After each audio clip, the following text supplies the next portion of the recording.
The chairman, as you know, there are people demonstrating against Wall Street in New York City and other cities around the country, and I think the perception on the part of these demonstrators and millions of other Americans is that as a result of the greed, the recklessness, and the illegal behavior on Wall Street, we were plunged into this horrendous recession we're currently in. Do you agree with that assessment? Did Wall Street's greed and recklessness cause this recession that led to so many people losing their jobs? It had excessive risk-taking on Wall Street had a lot to do with it, and so did some failures on the part of regulators. I can argue the case for their right to express their outright frustration with what is going on. That eventually we will go bankrupt. Eventually we will undermine our productivity. We've had no new jobs in the past 10 years, yet we've had 30 million increase in our population. That eventually our jobs would go overseas and the pie would shrink, and there would be an aggressive attitude to get a piece of the pie that's no longer there. And this is what we're seeing. This Occupy stuff's going on, and I haven't had a chance to talk to you about it. I don't know where you fall or what you've seen, but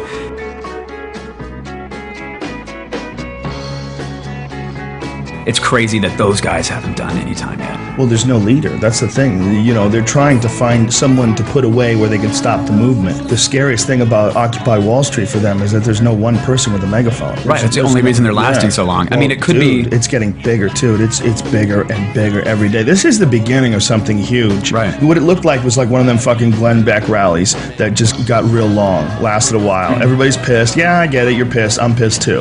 But then after a couple of weeks, it's like, this is not the same. This is a different feeling. This has an overthrow the government feel to it. Yeah, I mean, I saw people out there for the first time with like giant signs that said audit the Fed. There's no political party involved in any of this. This is the big question about this Occupy Wall Street thing, is that it's already gotten way past a boiling point, and it's gotten to a point where if the economy doesn't improve and these people don't have to go back to work, well, what the fuck is going to stop them from escalating? Right. What the fuck is going to stop this from getting bigger and bigger? I love when people go, get a job, you hippie. Get a fucking job. It's like, what create jobs? one for me. What are you talking about? Create one for me and I'll take it. That's why I'm out here, asshole. Everybody that says get a job today is an asshole. How about you occupy a job? How about proceeding with your education? They'd rather do Woodstock in Manhattan. Yeah. What?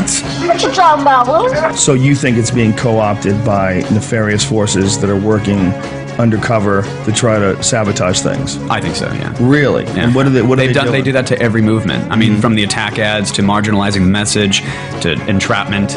They already have agent provocateurs, but it sucks. This movement isn't anti-cop whatsoever, and it sucks that it's unfortunately only the bad and salacious stuff gets the news coverage. Well, that's important, though, because people need to know what can happen, that can happen. We need to know about this. This Citibank thing is fucking disgusting. This should be fraud. We should be able to sue them for fraud. Yeah, I hope they can. Misrepresenting our tax dollars and misrepresenting your position to protect us. Like the officer Tony Baloney that pepper sprayed those women that were in the net. I don't know if you saw that video. Yeah, I did. Like, that guy lost 10 vacation days. That's it? That was his punishment. Somebody had a good point about Occupy Wall Street, and they said all we need is 1 or 2 bounce checks and the cops are with us. Yeah. And that's so true, because the cops are with us. The idea that you can get the cops to act as protectors for these cocksuckers is really dark. Jamie Kilstein made a tweet, and this tweet will forever, in my mind, embody what is going on here. He made this tweet. He was down at Occupy Wall Street and he was talking about how fucking crazy it is. He wrote, they just arrested a guy because they thought he was the leader. Period. There are no leaders. Occupy Wall Street. Those who make peaceful revolution impossible will make violent revolution inevitable. But it's literally like, as this is going on and the cops are there protecting Wall Street, JP Morgan is making multi-million-dollar donations to the NYPD. That's why it was inspiring to watch that Marine. They don't have guns! Why are you hurting these people? There is no honor in this! Why are y'all gearing up like this is war? This is not war! How tough are you? How do you sleep at night? There is no honor in this! J.P. Morgan Chase donates $4.6 million to NYPD during the protest. During the protest. So beautiful. That's amazing. It's amazing. This is something that would have happened a long time ago, and we would have never heard about it. But look at the site that announcement is on. That's on their official website. It's not like they tried to hide this. They were like, hey, world, we just donated $4.6 million to the NYPD. That's how good we are as people. And then the cops are acting as if that $4.6 million is worth more than whatever these fucking regular people pay out of their paychecks every goddamn week. And a percentage of that, for sure, has to go to public service. And you are just going to bend over and take it up the coolie for 4.6 from some fucking bankers. Yeah. In Wall Street, not only have they donated $4.6 million to the police, but they also started hiring the police. It's something that most people don't know. You can hire a police officer for roughly $37 an hour, paid work there, and they work as a police officer with a real badge and a real gun and the real ability to arrest, but they're working for the bank. So it's a loophole where these are police officers, but they're doing the bidding of the bank. It's fucking crazy. I didn't know that was legal. But it's just so sad to see these cops are targeting these people. Yeah. It's like, man, is this fucking Chicago in the 60s? What the fuck is this? Your job entails helping people out, man. That's what you're here for. You are citizens that have extra power. And we give you that extra power so that you make things nicer. Did you see the Berkeley footage? No, I didn't. Cops with batons just shoving them into the guts of these little kids. Girls, too. Girls. Shoving these batons into their sides, just jabbing them over and over them. The kids are screaming. The kids are in a crowd. Okay, so the kids are in the front of the crowd, and they can't even go anywhere. It's probably one of many times. It's just one of the mini footage of the cops beating people. They're sticking. Look at him. I see him. Look at him doing that shit, man. They're poking him. This isn't as clear. Yeah, they're hitting him. Holy shit. I haven't seen this one. They're just beating them. Who the fuck are these people?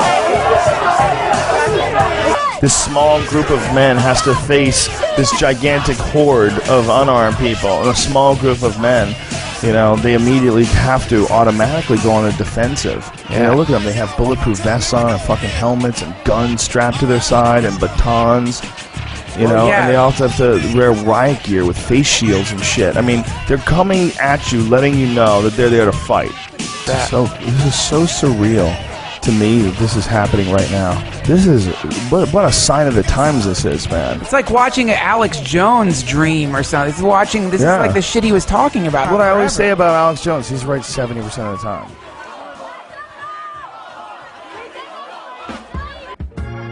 It's hard for me to believe that they're thinking about the New World Order or protecting globalization. Yeah, it feels like they're just normal guys who are doing that. It's a terrible position to be in. I mean, imagine if you're a cop and all of a sudden they tell you, this is what you have to do. You have to get the hippies off the lawn. Sir, there's 300,000 of them. What are you going to do? How are you going to get them off the lawn? Good luck. You can't clear that lawn, man. If you're a cop, what the fuck are you going to do? You know, the cops are obviously being sent there to keep these people from protesting or push them off of certain areas or keep them from entering certain places. But at the end of the day, you know, they're stuck. There's no excuse for what they're doing. There's no excuse for beating those people. There's no excuse for prodding those people. You don't have to hit someone who's not hitting you, man. None of those people are hitting back. I think as soon as you turn cops loose on people, cops are used to dealing with the enemy. They're used to dealing with criminals. They're used to behaving a certain way because out in their world, they have to behave that way. If you want to stay alive as a cop, you got to take no bullshit from any fucking perps. You got to deal with dangerous, violent criminals that don't want to go to jail and know that you want to put them in jail. It's a fucking high-pressure, high-stress job. Absolutely. The person to blame is not those cops. The person to blame is the person who put those cops in a position where they're going after law-abiding citizens. Well, that's the problem because cops are wired to deal with criminals. And when some asshole tells these cops, now you have to go and you have to push back these crowds of unhappy, intelligent people who are non-violent. And these people have very valid points about the corruption that has eroded our system to an almost unfixable point. And they're fucking upset because they're in college, and where the fuck is their future? And you cunts have ruined the whole batch. There's nothing left for us. We're growing up, and we're coming out, and there's nothing left for us, you fuckheads. You've ruined the whole thing. And you're a cop, man, and you are the enemy. You represent the man. They treat you hostilely. You treat them hostilely. They don't listen to you. You treat them like criminals. That's how you're wired. You're wired to treat criminals like criminals. But it's also because there's a lot of douchebags in those groups. Here's the other part, though. The Occupy movement, all right? There's a lot of shenanigans going on. A lot of it is just nuts. It's not all a bunch of people with valid points that are out there trying to resolve the issues that we currently have. A lot of it is just crazy assholes, you know? I mean, it's not all activists at these fucking things. These things are magnets for chaos, you know? Well, no, and also those groups are, by the way, I mean, the whole fucking problem with the current formation of this protest movement or this revolution, it's the problem, and it's what's awesome about it, is that it's modular, and it seems to be, you know, broken up in all these groups that have come together into this one thing. But there is no easier group to infiltrate. There's a lot going on. I mean, it's a community of people that have taken to occupying giant chunks. Dude, they showed Occupy Everywhere was a poster that someone put up online on the message board. I looked at it, and it showed all the different places where people are protesting. Like, what the fuck, man? That's when it really hit. Whenever has it been like this before? Right, that's right. Never. It's never been like this before. Right. This is incredible. Yeah. This is a strange, strange time, and it snuck up on us. And it really makes you take into consideration, like, where's the end point? It's never going to get any better. Don't look for it. Be happy with what you got. Because the owners of this country don't want that. They spend billions of dollars every year lobbying to get what they want. Well, we know what they want. They want more for themselves and less for everybody else. But I'll tell you what they don't want. They don't want a population of citizens capable of critical thinking. They don't want well-informed, well-educated people capable of critical thinking. They're not interested in that. That doesn't help them. Well, the real question is, what is this going to accomplish? That's the real question. That's why it's so exciting to me, because this is a period of uncertainty.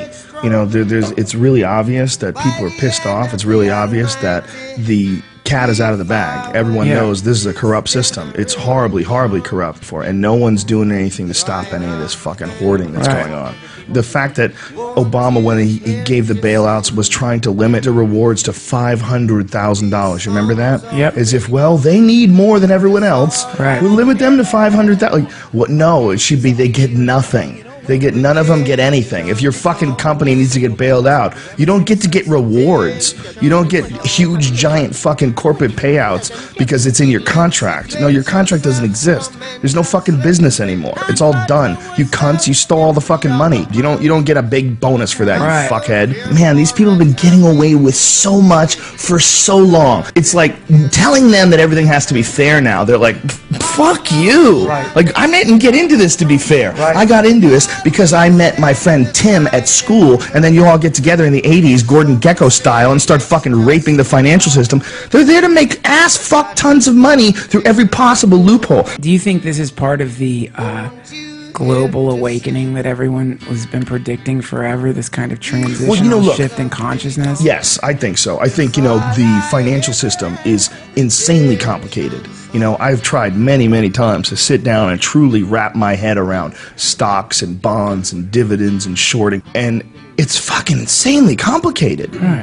There's so many players and so many pieces and so many things, and just the idea behind confidence raising and lowering the value of something, and stocks climbing and falling, the whole thing being alive and mobile and constantly fluctuating. It's like, what the fuck is this? What the fuck do you got going on here? We're running the money of our system on this crazy, unpredictable, sporadic, fucking pulsating, changing thing. Numbers ups and downs and sell, buy. I'm like, wow, that's kind of nutty. That shouldn't be that way. The society should be much more stable. I understand that people have gotten insanely wealthy through this situation, and they don't want to change it because they get good at it and they know how to continue to be insanely wealthy through this situation. But that ain't right, man. It's supposed to be based on something. It's supposed to be one piece of gold equals one donkey. There's a need for credit. I understand there's a need for a lot of things, but it's got to be a way more simple system than the system we have now, because there's too much room to fuck with it. It doesn't have to be the system we operate under. The system we operate under should be simple and stringent, and should be really easy to follow. And that's way easier said than done, but that's what we really need to do. No mix of words or music or memories can touch that sense of knowing that you were there and alive, in that corner of time in the world, whatever it meant. There was madness in any direction, at any hour. You could strike sparks anywhere.